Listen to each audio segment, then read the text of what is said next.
learn something about Move On. Very, very briefly, Move On has been around for 10 years. There were two computer programmers living in Berkeley, California, a husband and a wife, and Clinton was being impeached. And what they did was develop, I believe, the software for a petition online. And their petition was very simple. It said, "Senator, please censor President Clinton and let's move on." They sent it to their friends. In 3 weeks, they had either 300,000 or 400,000 people sign that petition. That's what this organization is about. There are 30 paid people for an organization of 5 million people. The sponsor for this particular rally is 2 local councils. There are about 80 councils around the country. They're organized by congressional district. This is the 9th District Council, which is Jan Schakowsky's council. We also have the participation of the Quigley District with the 5th District on the north side, and also Lisa Halverson's district, which is in the 11th District, as well as the 10th District, which is hopefully soon, well, candidate Senator Burke's district. Okay, we'll return to him in a minute. Those are the councils. What's happened, and I've been with Move On for 2 years very actively. I retired a couple of years ago, and I went looking for a progressive organization that was not only online, but also involved street parks and also had an organization of people who would meet each other and work together. And that's what I found in Move On. Last year, Move On's focus was support for the Clean Energy, Clean Jobs Bill, support for the Health Care Bill, support for the Financial Reform Bill. What I learned in the most intense civics lesson I've ever had is what happens when bills go to Congress, what happens in committees, what happens when they're reported out. And what I discovered is corporate influence and lobbyists were all over those bills. And in terms of what the bill originally called for, what I believe that what Obama originally wanted, if we got 20%, if we got 30% of what the original intention of the bill was, that was extraordinary. And Move On, as well as myself and a number of other people, have realized that the issue isn't bill by bill. The issue is the role of corporations in the lobbying process, in the regulatory process, in the legislative process, and now in the electoral process. So what Move On has done for their 2010 campaign, and this is one of 150 rallies that are taking place across the country. We are asking candidates for Congress, senators, and Congress people to sign a pledge to support 3 things. In principle, to work for a constitutional amendment to establish that corporations are not persons and do not have the rights of persons. And the only way to really do that is going to be through a constitutional amendment. So this pledge calls for not only the candidates and the Congress people, but also for regular citizens to commit to support that kind of action. The second part of the pledge, and the pledge is called Stand with Democracy, Fight Corporate Corruption. In Washington, Stand with Democracy, let's stand with the 98. It's all the same. The second part of the pledge calls for support for the free election bill that is currently moving through Congress, with the understanding that the vested interests, and I'm not talking about the 98% of people, the vested interests are going to try to chop that bill to shreds. And this is a pledge calling support for fair elections, which means public funding of elections.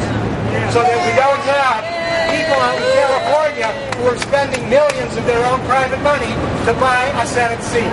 That is not what democracy is. The third pledge is to get some control over what lobbyists do. And there are 3 components to that. One is to limit the number of perks and gifts and all that kind of stuff that lobbyists get, so that there's regulatory or legislative control on that. The second is to demand that Congress people list on their sites who they meet with. Not what they discuss, but who do they meet with. And Move On is a registered lobbying organization. So we're talking about if Jan Schakowsky meets with Move On, it would be listed on the lobbyists that she met with. Because we have a right to know who is talking in the ears of our Congress people. And the third part of the pledge, I I was doing really well up until now. Okay, so that was the third part of the pledge. So, what about that?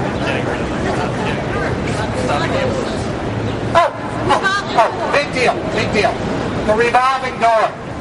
It calls for a commitment to put in legislation, regulation, whatever is going to be necessary, that a lobbyist can't become a congressperson and someone who works for the government in legislature can't become a lobbyist for 5 years.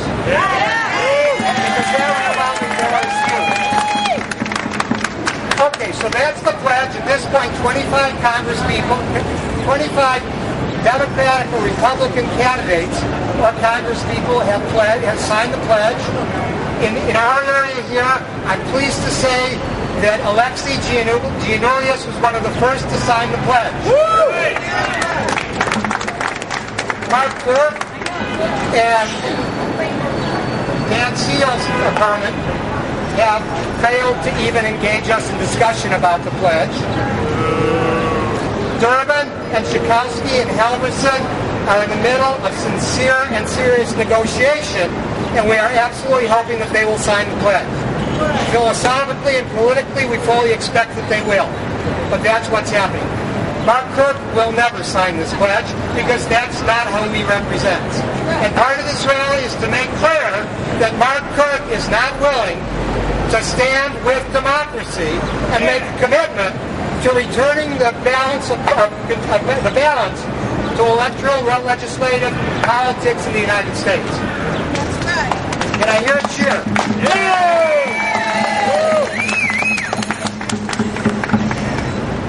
Hey, hey, ho, ho. Hey, hey, ho, ho. Corporate corruption has to go. Hey, hey, ho, ho. Hey, hey, ho, ho. Corporate corruption has to go. Hey, hey, ho, ho. Corporate corruption has to go. Hey, hey, ho, ho. Corporate corruption has to go. Now here's the deal. Corporate corruption has to go. Hey, hey, ho, ho.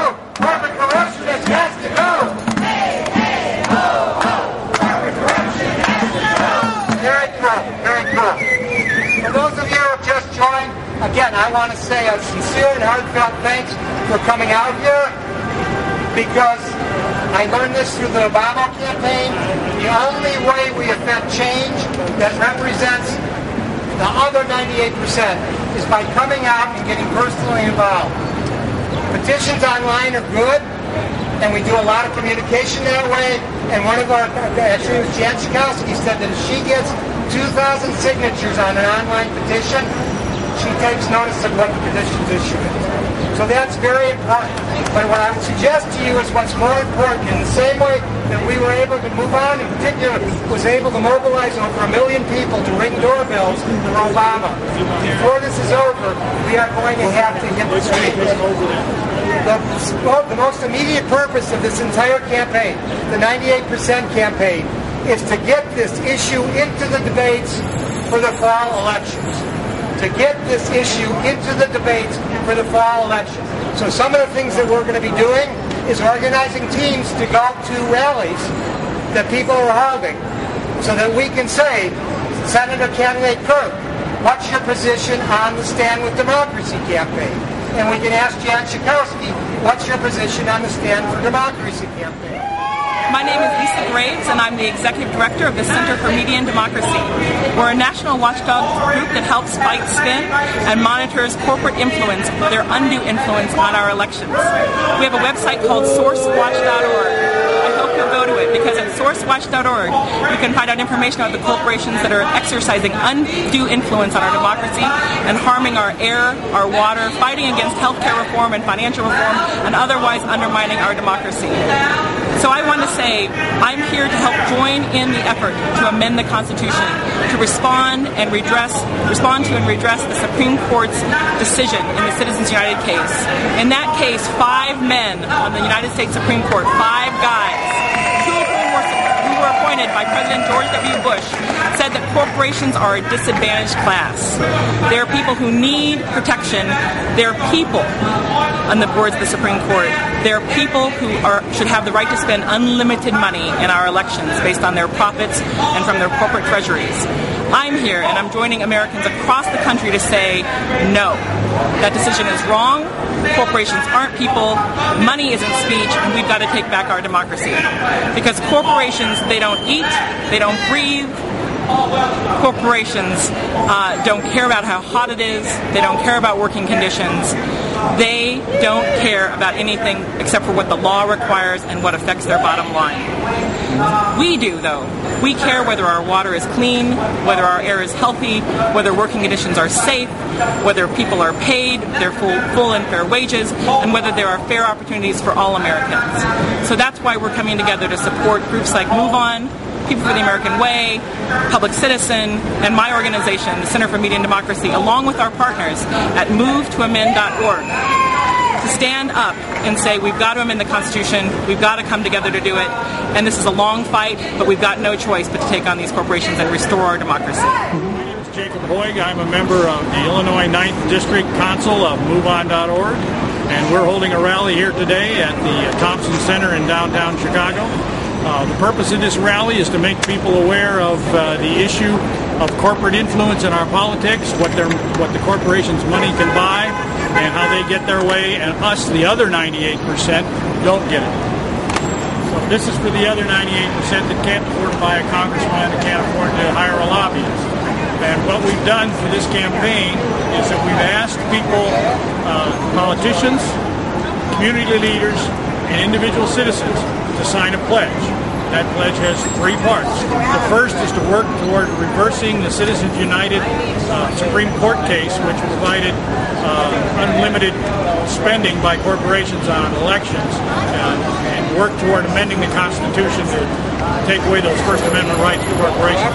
The second is to support the Fair Elections Now Act, which is an actual bill before Congress right now, which would make it possible for a candidate who doesn't take big money from PACs and corporations, but only from small donors, to get public matching funds so they can compete against the heavily financed lobby-backed candidates. And the third one is to work toward reforming of the lobbyist rules, the most important of which is closing the revolving door. So you can't stop being a congressman today and be a lobbyist tomorrow, and then be a lobbyist for a while and then run for Congress again. Because that way the Congress people never actually represent us, they only represent the people they lobby for. And that's the purpose of the rally, and we hope that you'll join in. If you want to check it out, you can always go to MoveOn.org and check off one of the campaigns. This one is called The Other 98%, or Fight Washington Corruption campaign on the Move On site. Thank you. Okay, but specifically, what are the impacts on the Illinois Senate race coming up, and the candidates that are running as far as your platform? Well, we've approached all three of the candidates, the Green Party, the Republican candidate, and the Democratic candidate, and asked them to sign the pledge. I'm not going to respond as to who has and who hasn't at this point, because there's a couple of them that haven't responded yet, and that's part of what we're going to be pursuing during the August recess, is to get a commitment one way or another from the candidates in these races to whether or not they support our pledge. Do you have any indications? Without committing, some of the politicians have in fact indicated that they're behind this, at least in principle. And some of the candidates also are already sponsoring the Fair Elections Now Act in Congress. And who would that be? Well, you can go to the House.gov site, and you can look up the bill. And I don't remember the House number, but you'll find a list of sponsors and co-sponsors for that bill there. And I would certainly urge anybody who's voting in a race this fall that they seriously consider voting for the people that are sponsoring and supporting that act. And if you're talking to a politician, that's a good question to ask them. Will you vote for the Fair Elections Now Act?